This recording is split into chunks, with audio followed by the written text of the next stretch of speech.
Hi friends, welcome to the channel. This is your Govindraj. Thank you very much for watching my previous videos and also sharing it in your network. So today we are going to have an important clarification related to apprentices.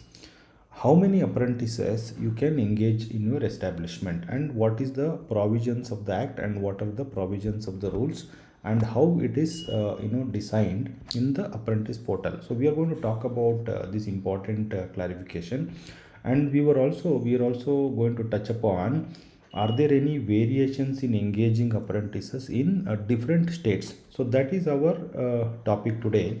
So let me take you through statutory provisions and also the rules, and later we will see certain clarifications on the state specific issues. Now if you look at the provisions, the section 8 of the Apprentices Act 1961 talks about number of apprentices for both designated and optional trades.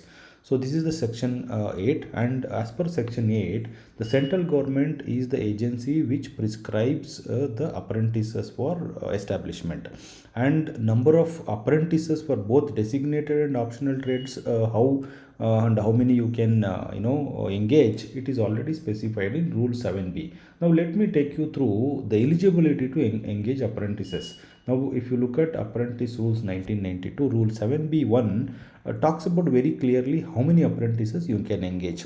If you are an employer with less than 4 workers, you have no option, you cannot engage apprentices. But if you have 4 or more workers, you can engage apprentices. Now of course, if you have 30 or more workers, it is obligatory on your side to engage apprentices without fail. Now what is this minimum and maximum apprentices engagement in your establishment?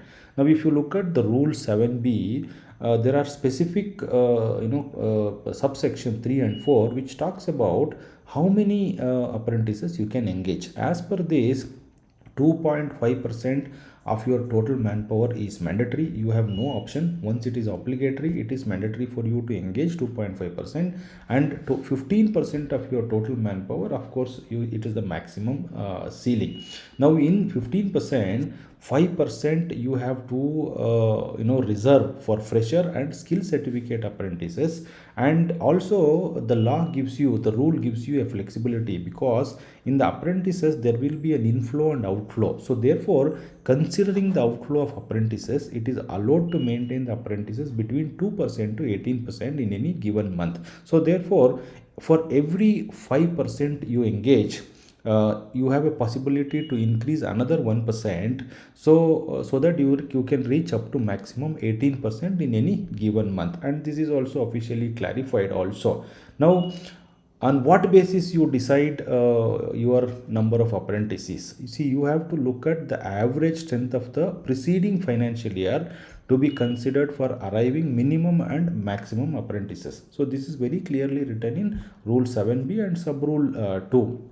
Now, if you look at the law, 25% of the total strength is allowed in Maharashtra. So this is a specific case. Of course, in Karnataka also allows 25%, but it is only an approval basis. So if you look at the portal, it says 25% is allowed for both Maharashtra and Karnataka, and also without any restriction for Karnataka also 25% is allowed. But however, this is not legally modified, or there is no amendment which took place so in the Apprentice Act 1961 by the state government. So therefore, it is only an approval basis, and if you are engaging more than 15% without an approval of the apprentice board, then maybe it is incorrect from your side to continue that practice. So now if your intention to engage apprentices both in designated trade and optional trade, so you have to disclose in the portal every quarter.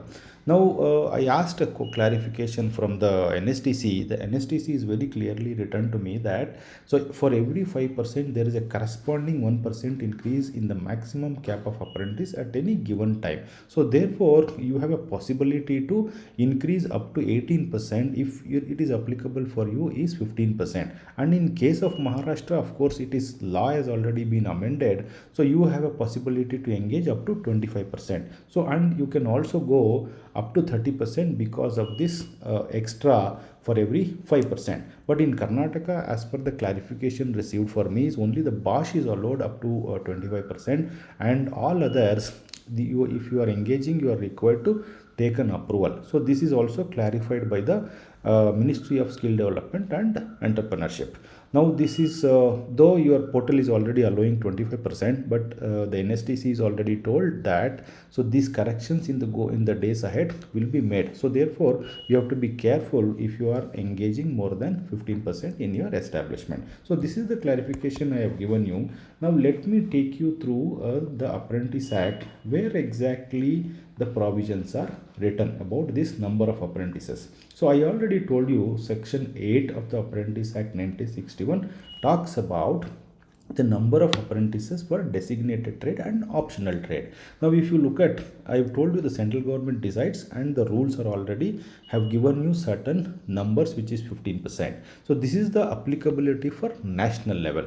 Of course the state government, Maharashtra, has brought an amendment.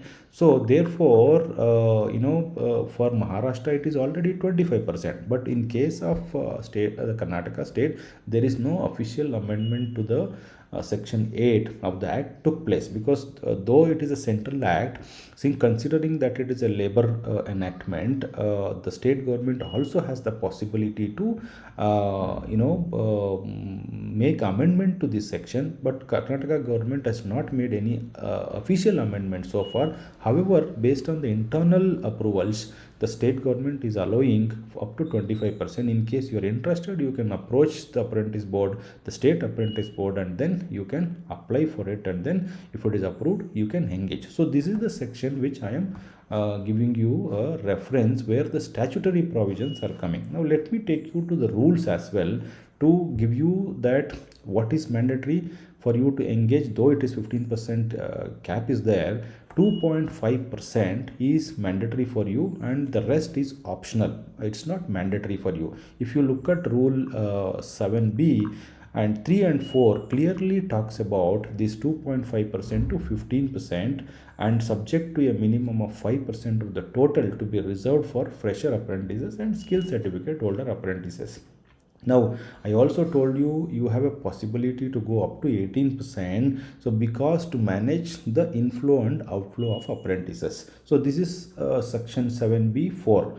So therefore friends, I think I have given you valid clarification on this. And if this information has helped you to increase your knowledge, please do subscribe this channel. And in case you are looking to implement the apprentice scheme in your establishment, or you have a problem with your in apprentice engagement, you are not able to register, you have a technical issues, or any clarification related to apprentices, so I will give my coordinates at the end of this video. And in case you are interested to contact me for implementation of apprentices, or you have any clarification on this topic, you can come back to me, friends. Thank you very much for watching my video so far, and see you soon in the next video with new information, friends. Thank you.